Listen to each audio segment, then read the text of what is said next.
Shalom, selamat pagi Bapak Ibu Saudara-saudari yang dikasihi Tuhan. Hari ini Jumat 25 Oktober 2024. Saya Pendeta Sarce kembali mengajak saudara sekalian untuk mengikuti renungan harian yang dikeluarkan oleh Sinode GKO dengan berpedoman pada pola pembacaan Alkitab 4M, yaitu menerima, merenungkan, melakukan, serta membagikan firman Tuhan. Namun sebelumnya, mari kita berdoa. Ya Bapa yang rahmani, oleh rahmat dan kebaikan-Mu kami diperkenankan ada di hari ini. Untuk menjalani hari ini kami mau mengawali dengan kebenaran firman Tuhan untuk memandu, menuntun kehidupan kami. Roh Kudus, bimbinglah kami untuk mengerti kehendak-Mu untuk dilakukan. Dalam nama Yesus kami buka hati menyambut firman. Amin. Saudara sekalian, tema renungan hari ini adalah menghadapi pengajar sesat, jadilah teladan. Dengan bacaan dari 1 Timotius 4 ayat 12 sampai dengan 14. Demikian firman Tuhan. Jangan seorang pun menganggap engkau rendah karena engkau muda. Jadilah teladan dalam perkataanmu, dalam tingkah lakumu, dalam kasihmu, dalam kesetiaanmu, dan dalam kesucianmu. Sementara itu, sampai aku datang, bertekunlah dalam membaca kitab-kitab suci, dalam membangun dan dalam mengajar. Jangan lalai dalam mempergunakan karunia yang ada padamu, yang telah diberikan kepadamu oleh nubuat dan dengan penumpangan tangan sidang penatua. Amin. Saudara sekalian, untuk merenungkan firman ini kita dipandu dengan beberapa pertanyaan. Yang pertama, apa teladan yang harus diteladankan dalam ayat yang ke-12? Dikatakan dalam ayat 12, jadilah teladan bagi orang-orang percaya dalam perkataanmu, dalam tingkah lakumu, dalam kasihmu, dalam kesetiaanmu, dan dalam kesucianmu. Teladan adalah perbuatan atau sikap yang baik yang patut ditiru dan dicontoh oleh orang yang melihatnya. Teladan yang kita berikan kepada orang lain itu sangat penting. Jika teladan kita baik, maka baiklah jadinya. Jika teladan kita buruk, maka buruklah jadinya. Jadi teladan yang harus kita contohkan adalah menjadi teladan dalam perkataan. Kita harus berupaya berkata-kata dengan baik dan bijak. Dalam hal perkataan kita, perkataan yang memberkati, perkataan yang membangun, perkataan yang menguatkan dan menghibur. Bukan perkataan kotor, perkataan kasar, perkataan makian, sumpahan, perkataan merendahkan atau menjatuhkan itu keluar dari bibir mulut kita. Efesus 4 ayat 29 berkata, janganlah ada perkataan kotor keluar dari mulutmu, melainkan pakailah perkataan yang baik untuk membangun di mana perlu, supaya mereka yang mendengarnya beroleh kasih karunia. Teladan dalam tingkah laku. Kita tidak hanya pandai dalam memahami firman Tuhan, tetapi harus menerapkan firman Tuhan itu dalam tingkah laku kita. Jangan sampai tingkah laku kita yang menjadi batu sandungan bagi orang lain. Itulah sebabnya kita perlu memastikan tingkah laku kita ini menunjukkan karakter Kristus. Teladan dalam kasih. Teladan dalam kasih yaitu mengasihi Allah dan mengasihi sesama dengan kasih Yesus tanpa pamrih yang ditandai dengan kerendahan hati kepada siapapun. Teladan dalam kesetiaan. Kesetiaan identik dengan tanggung jawab.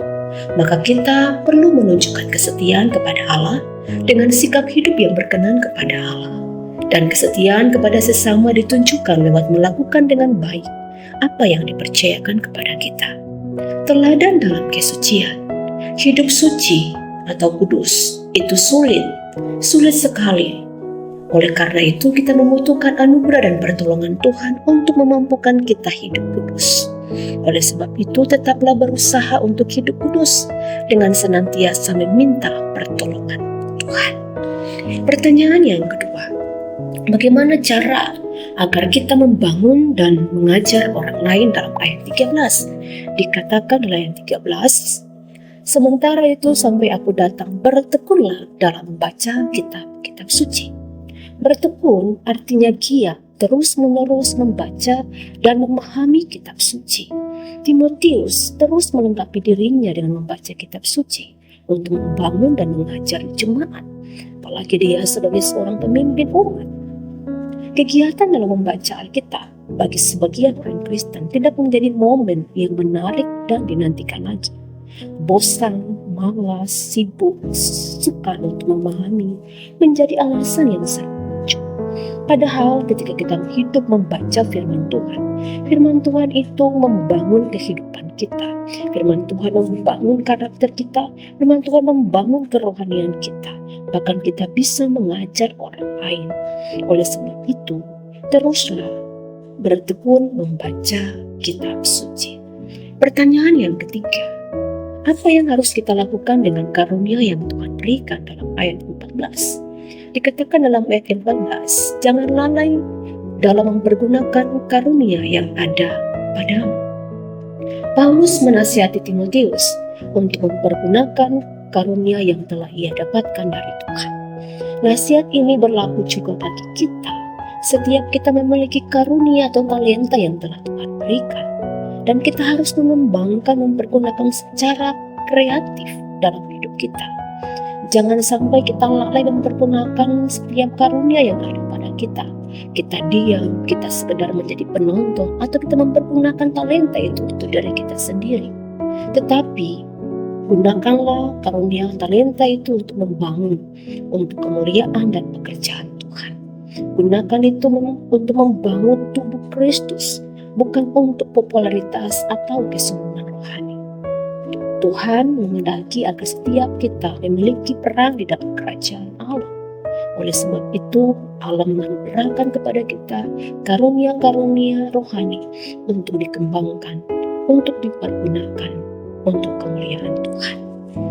Berdasarkan uraian firman Tuhan tadi, maka pelajaran untuk kita lakukan adalah yang pertama, marilah bertekad menjadi teladan dalam segala sesuatu yang baik dalam perkataan, tingkah laku, kasih, kesetiaan, dan kesucian hidup saudara.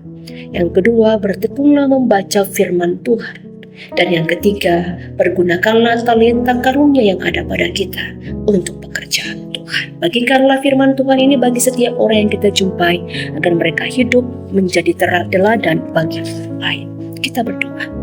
Ya Bapa di sorga, kami bersyukur atas firman Tuhan pagi ini. Roh Kudus bimbing kami untuk menjadi teladan dalam hidup kami, dengan melakukan segala sesuatu yang baik dalam perkataan, tingkah laku, kasih, kesetiaan, kesucian hidup kami. Bertekun dalam membaca kitab suci dan mempergunakan setiap talenta yang ada pada kami. Mampukan kami ya Allah, dalam nama Kristus kami berdoa dan bersyukur. Amin. Selamat pagi, Tuhan Yesus memberkati.